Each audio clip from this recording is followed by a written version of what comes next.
vector design with nuclear vector icon design. The countdown on the U.S.-Russia Intermediate-Range Nuclear Forces (INF) treaty began last October when President Donald Trump announced that U.S. was considering a withdrawal. On August 2, the U.S. formally quit the pact. Concluded in 1987, the agreement had obliged the two countries to eliminate all ground-based missiles of ranges between 500 and 5,500 kilometers, an objective achieved by 1991. At risk is the New START Strategic Arms Reduction Treaty, signed in 2010 and due to lapse in February 2021. It has a provision for a 5-year extension, but Mr. Trump has already labeled it a bad deal negotiated by the Barack Obama administration. In May, Director of the Defense Intelligence Agency Lieutenant Gen. Robert Ashley declared that Russia probably is not adhering to the nuclear testing moratorium in a manner consistent with the zero-yield standard imposed by the Comprehensive Test Ban Treaty, CTBT. The CTBT has not entered into force, but the U.S. is a signatory and Russia has signed and ratified it. Many have interpreted Lieutenant Gen. Ashley's statement as preparing the ground for a resumption of nuclear explosives testing. Taken together, these ominous pointers indicate the beginning of a new nuclear arms race. The decade of the 1980s saw heightened Cold War tensions. Soviet military intervention in Afghanistan in 1979 provided the U.S. an opportunity to fund a barely covert jihad with the help of Pakistan. President Ronald Reagan called the USSR an evil empire and launched his Space War initiative. Soviet deployments in Europe of SS-20 missiles were matched by the U.S. with Pershing II and cruise missiles. In 1985, the two countries entered into arms control negotiations on 3 tracks. The first dealt with strategic weapons with ranges of over 5,500 kilometers, leading to the START agreement in 1991 that limited both sides to 1,600 strategic delivery vehicles and 6,000 warheads.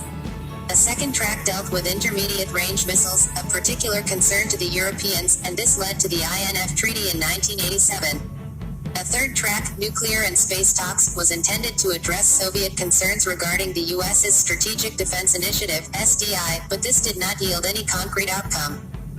The INF Treaty was hailed as a great disarmament pact even though no nuclear warheads were dismantled and similar range air-launched and sea-launched missiles were not constrained. Further, since it was a bilateral agreement, the treaty did not restrict other countries, but this hardly mattered as it was an age of bipolarity and the US-USSR nuclear equation was the only one that counted. By 1991, the INF had been implemented.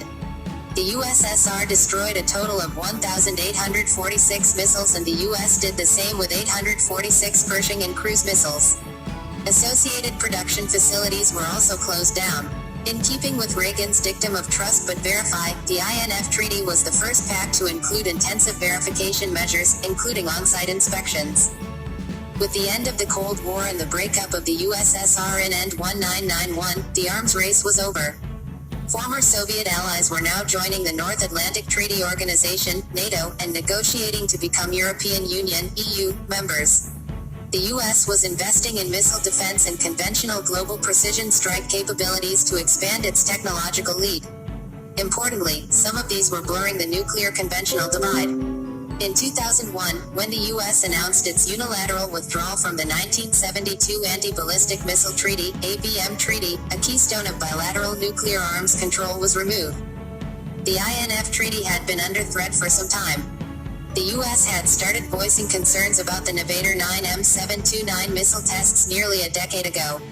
As Russia began production, formal allegations of violation of the INF Treaty were raised by the Obama administration in 2014. Russia denied the allegations and blamed the U.S. for deploying missile defense interceptors in Poland and Romania, using dual-purpose launchers that could be quickly reconfigured to launch Tomahawk missiles. Basically, Russia believes that nuclear stability began getting upset since the U.S.'s unilateral withdrawal from the ABM Treaty. As the U.S. used its technological lead to gain advantage, Russia became more dependent on its offensive nuclear arsenal and began its modernization and diversification. The U.S.'s 2017 National Security Strategy and the Nuclear Posture Review, NPR, the following year reflected harsher than before assessment of its security environment and sought a more expansive role for nuclear weapons, in a break from the policies that had been followed since the end of the Cold War. Russia was seen as a disruptive power pushing for a reordering of security and economic structures in Europe and West Asia in its favor.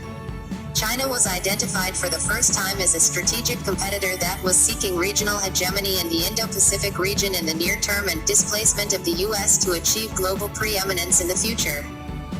With the geopolitical shift to the Indo-Pacific, the US believes that the INF Treaty was putting it at a disadvantage compared to China, which is rapidly modernizing and currently has 95% of its ballistic and cruise missile inventory in the INF range. Against this political backdrop, the demise of the agreement was a foregone conclusion. The 2011 New START was a successor to the START framework of 1991 and limited both sides to 700 strategic launchers and 1,550 operational warheads. It lapses in February 2021 unless extended for a 5-year period. Mr. Trump has indicated that a decision on the agreement will be taken in January 2021, after the 2020 election. Given his dislike for it, if he is re-elected, it is clear that the New START will also meet the fate of the INF Treaty. This means that, for the first time since 1972, when the Strategic Arms Limitation Act (SALT) I concluded, strategic arsenals from the US and Russia will not be constrained by any arms control agreement. The 2018 Nepalese rupees envisage development of new nuclear weapons, including low-yield weapons. The Nevada test site, which has been silent since 1992, is being readied to resume testing with a 6-month notice. The U.S. Senate had rejected the CTBT in 1999, but as a signatory the U.S. has observed it. In addition to pointing the finger at Russian violations, Lieutenant Gen. Ashley declared that China is possibly preparing to operate its test site year-round in a development that speaks directly to China's goals for its nuclear force. He suggested that China cannot achieve such progress without activities inconsistent with the CTBT. Since the CTBT requires ratification by US, China, Iran, Israel and Egypt and adherence by India, Pakistan and North Korea, it is unlikely to ever enter into force. Resumption of testing by the US would effectively ensure its demise.